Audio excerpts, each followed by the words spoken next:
अस्सलाम वालेकुम रहमतुल्लाह। डिप्रेशन की वजह से खुदकुशियाँ, ये बड़े मसाइल आजकल बन रहे हैं और इसकी रीज़न क्या है। अभी हालिया दिनों में एक जो है वो CSS पास करने वाला नौजवान असिस्टेंट कमिश्नर बनने के बाद वो जॉब को इंजॉय करने वाला और जॉब को अपने फ़राइज़ को सरअंजाम देने वाला, फिर अचानक से क्या ऐसी वजह बनी कि वो बंदा जो है वो इस कदर मेंटली टॉर्चर हुआ कि वो मतलब उस काम को करना तो क्या, वो खुदकुशी कर बैठा। क्या रीजन थी? सबसे पहले तो हम देखेंगे हालात कि हमारे मुआशरे में ये खुदकुशियां, ये डिप्रेशन बढ़ क्यों रहा है। नंबर 1, हमें नेमतों को फील करना नहीं आता। हमारे पास कोई भी नेमत आती, हम उसको जो है वो मतलब इस तरह से समझते हैं कि बस ये कुछ नहीं है, मुझे और चाहिए। अब और की जिद जो है वो डिप्रेशन बनाती है। और की जिद जो है वो हमें मेंटली टॉर्चर करती है कि फलां के पास ये है, मेरे पास ये नहीं, या मैंने इतनी मेहनत की, ये क्या, ये इसमें तो कुछ भी नहीं है।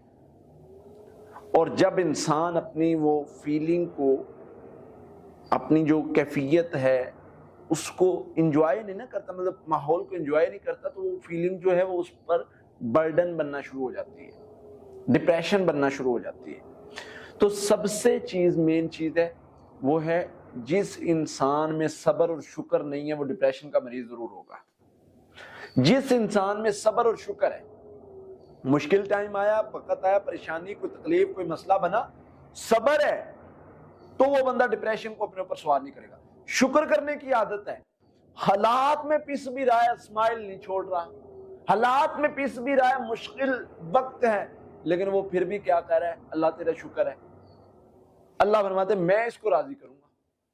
अब जो बंदा नेमतें खा के, इतना कुछ महसूस करके, इतनी नेमतों को एंजॉय करने के बाद भी कहे कुछ नहीं है यार इसमें, तो क्या बनता है, फिर डिप्रेशन बनता है।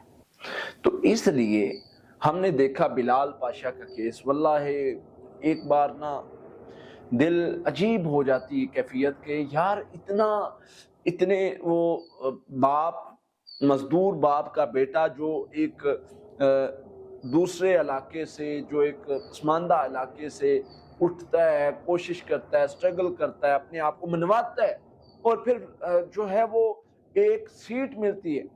और एक वजह ये भी हो सकती है कि इस फील्ड में खासकर ब्यूरोक्रेट्स जो होते हैं, जो अफसरान होते हैं, असिस्टेंट कमिश्नर और इस तरह के जो CSS पास करके आते हैं, उनकी एक रेशो है कि वो 20% साल में 20% ऐसे अफसरान हैं जो छोड़ते हैं, 10 से 20% जो इस जॉब को रिजाइन कर देते हैं। उसकी रीजन क्या है? उसकी रीजन ये है कि जो वो सीख के आए हैं, जो वो करना चाह रहे हैं, और जो माहौल है, जो माहौल की रिक्वायरमेंट है, जो उनके अफसरों की रिक्वायरमेंट, वो नहीं मिल रही।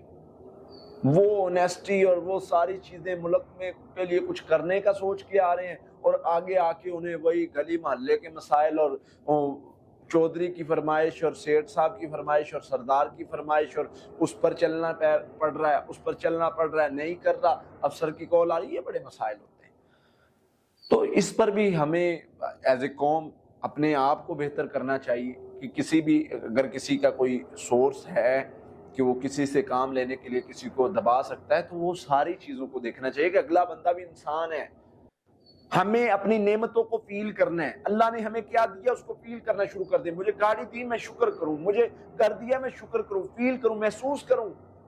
जब हमने एहसास, इस महसूस करने को, शुक्र करना छोड़ दिया, वो नहीं मेरा काम हुआ, मुझे 60 लाख का काम मिला है, जो है वो 90 लाख वाला क्यों नहीं मिला? भाई 60 लाख वाला मिला, उसको तो एंजॉय कर।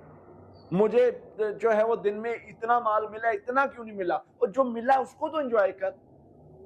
हम इंजॉय नहीं करते उन चीजों को, आगे बढ़ते हैं और स्ट्रेस लेते हैं। एक जिंदगी है, उसको भी अपने आप में वो मायूसी की जिंदगी जीना। शुक्र करें, सब्र करें, अपने अंदर अपने आप को बड़ा करें, और फिर देखें इंशाल्लाह अल्लाह की जात کیسے معاملات بہتر کرتی ہے، کیسے آپ کو ریلیکسیشن ملتی ہے۔ صبر پیدا کریں، شکر پیدا کریں، غصے کو اگنور کریں۔ یہ وجوہات ہیں، غصے کو کنٹرول کریں، یہ وجوہات ہیں جن کی بنا پہ ڈپریشن بنتا ہے۔ خوف، فیوچر کا خوف، یہ بھی ڈپریشن بناتا ہے۔ کیا بنے گا، کیسے گزرے گی۔ اللہ فرماتے ہیں میں نے تیرے لیے سوچا ہے، تو اتنا لمبا کیوں سوچ رہا ہے، میں نے تیرے لیے سوچا ہوا ہے، تجھے غنی کروں گا۔ تو یہ ساری چیزیں جو ہیں یہ شیطان ہمیں مایوس کرتا ہے، پریشان کرتا ہے۔ شیطان یعیدکم الفقر ویامرکم بالفحشاء، شیطان تمہیں ڈراتا ہے فقیری سے، فقیر ہو جائے گا، برباد ہو جائے گا، کچھ نہیں بچے گا۔ اللہ فرماتے ہیں میں نے تیرے ساتھ وعدہ کیا، تجھے غنی کروں گا، تیرے اوپر فضل کروں گا۔ تو یہ شیطان کے ہتھ کنڈے ہیں، اور اس طرح کی بہت ساری چیزیں، بہت سارے مسائل ہیں۔ ذکر کے ساتھ اللہ سے مدد مانگیں اور ڈپریشن کو بھگائیں۔ سورہ فاتحہ، سورہ فلق ناس 7 بار پڑھیں، لا حول ولا قوت الا باللہ، اعوذ باللہ من الشیطان الرجیم 300 بار پڑھیں، استغفر اللہ 300 بار پڑھیں۔ یہ صبح شام پڑھائی شروع کر لیں۔ اگر آپ کو ڈپریشن ہوتا ہے انشاءاللہ ڈپریشن ختم ہو جائے گا۔ لمبا سجدہ کرنا شروع کر دیں۔ اگر آپ کو ڈپریشن ہوتا ہے آپ کا ڈپریشن ختم ہو جائے گا۔ باوضو رہا کریں۔ اگر آپ کو انزائٹی ڈپریشن ہوتا ہے آپ کی یہ کنڈیشنز بہتر ہونا شروع ہو جائیں گی۔ اس لیے ڈپریشن کو اپنے اوپر سوار کرنے کی بجائے اس کو ختم کرنے کے طریقے ڈھونڈیں جو اللہ اور اس کے رسول نے بتائیں صلی اللہ علیہ وسلم نے۔ تو یہ عمل کریں، انشاءاللہ فائدہ